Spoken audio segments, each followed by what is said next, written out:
and greetings to YouTube. We've got another interesting sunspot having formed recently. Let's get to it. So here's yesterday and today from the SDO in ionized iron, 171 angstroms, and the colorized magnetogram to see a sunspot forming way up here in the north, an indication that solar cycle 25 is nowhere near reaching its completion. We got a long way to go to get to solar max, about 2 years. Let's take a look at the earthly geospace. So here's Earth's magnetic moment from space, the last 4 hours. We do see a slightly elevated solar wind speed continuing. We'll get to it in a minute. Radial flux now down to 139 solar flux units. And this should be if it runs all the way through the last 4 hours of Earth's magnetic moment from space. The model you're looking at here is magnetohydrodynamic pressure, known as nanopascals.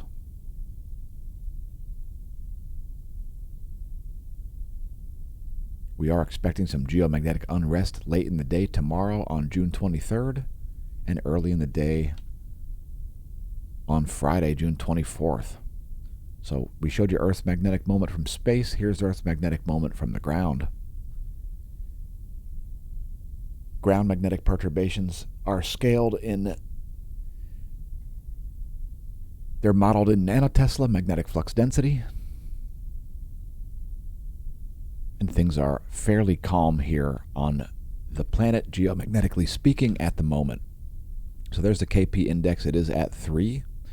Again, we do have a slightly elevated solar wind speed here. And we are expecting a coronal hole high-speed stream late in the day tomorrow on June 23rd. So here's the latest scenario. Things have been pretty smooth over the past 24 hours. Solar wind speed about 476 kilometers a second. Solar wind density about 9 protons per cubic centimeter. Continuing on to the magnetic data. It's magnetic. It's the data from the GOES 16 and 17. And as Smash Staff and I discussed yesterday, there was a little increase in the magnetometer readings there, a little bit higher highs and higher lows, and we're able to tell that by looking at this data right here. So the top view ecliptic plane field plot, it's showing us the polarity of the plasma between Sun and Earth. And we can expect a little higher readings to continue here in the GOES magnetometers, as there are some more direct potential field surface source lines between the chromosphere and the Earth. There's some bunched up plasma moving off to the west, and you can see that right here. Plasma has a tendency to orient to magnetic fields, and it does affect those readings. So here is the line of sight plot showing the Sun's B field in blue as the solar polar field progression process continues. It's called solar cycle 25, and we'll move to coronal holes next. Here's your line of sight coronal hole plot.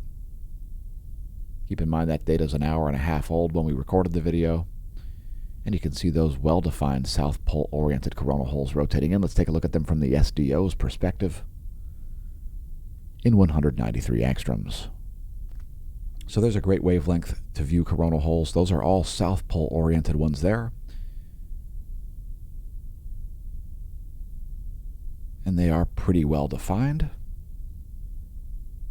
We should expect some additional coronal hole high-speed streams from those in about 3 days. Next, moving to sunspots. And we continue with a very high likelihood of solar flares here. So, for some reason, this one not animated, but as these sunspots approach the limb, the likelihood of them producing flares is quite high. And check out the latest sunspot here. This will be sunspot 3041 up here, very high in the north. An indication that solar cycle 25 has barely even begun to produce sunspots. We've got another couple years to see solar max. By the way, if you enjoy the content, press like, press subscribe, tell your friends and foes about us. Thanks everybody who's tuned in over the last 5 years of just the most in-depth space weather on the entire internet and the most views of the sun, the most detailed views of the sun. Make sure you follow us on Twitch. We've been doing extended streams over there. Pick up some merch. You can find it on the homepage at smashamash.com. Consider supporting the channel by becoming a member of the Smash team at the gold or silver subscription level. You can also still become a patron and so on. You can find all of those links on our homepage at smashamash.com. So welcome to the Neo Renaissance. We are composing a paper to plausibly explain the mechanism underlying the solar sunspot and solar polar field reversal cycles. It should be a bit revolutionary. And getting back to sunspots, they've been mostly stable here over the past 24. This new sunspot down here, 3040, is just an alpha class sunspot. This new one up here, also alpha class, but it's, as you can see, it's at a very high latitude. That's the sunspot profile for yesterday and today. Welcome to summer. Are you enjoying summer so far? We're barely one day into the season. Or are you enjoying winter if you're in the southern hemisphere? Here is the X-ray profile. Let us know in the comments if you are enjoying your post-solstice day, the first day of the rest of your life. The sun has moved into a C-class background X-ray production state once again. We have seen a minor reduction in activity since yesterday. Nothing really to note there on the proton flux, no relativistic particles. And looking at the 94 angstroms view, we do indeed see some activity there in the southwestern limb. Looks like a coronal mass ejection kicking off as we make the video. So there you go. Some activity happening in real time for you there as we record. Let's bring up a star chart here before we continue on to show coronagraphs. You may see Jupiter, the Moon, and Mars very close to each other. Just a few degrees off the ecliptic there. That's the yellow line, the path the sun will take across the sky here in Lehigh Valley, Pennsylvania. And our star chart is from in-the-sky.org. Here's a solar system forecast. We've got a crescent waning moon. Let's advance this 1 week. As where things will be in a week, we'll be having a new moon around the 28th, 29th. As all planets gather on one side of the solar system, unnecessarily frightening people. So here we've got some coronagraph imagery. It looks like we've got today's is somehow broken link. We'll show you yesterday's, the full day.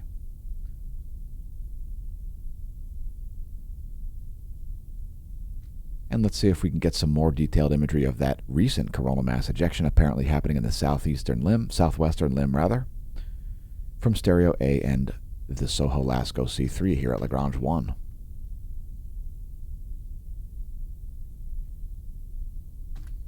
So here are the latest images from Stereo A and the SOHO LASCO C3, and we've got some old data here from the SOHO LASCO C3, so let's just pause that and focus on Stereo A. We are expecting to see some coronal mass ejections on this, so keep an eye on this today. This is the Integrated Space Weather Analysis Center. Stereo A's Core 2 Space Weather Beacon is on page 7 of the main solar tab. Just click on 7. You can find Stereo A's Core 2 Space Weather Beacon.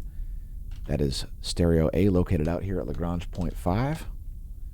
And let's close out with an extreme close-up in 171 angstroms.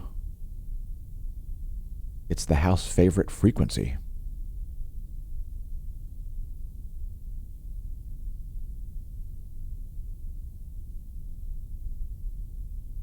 And we'll zoom out to show the full solar disk.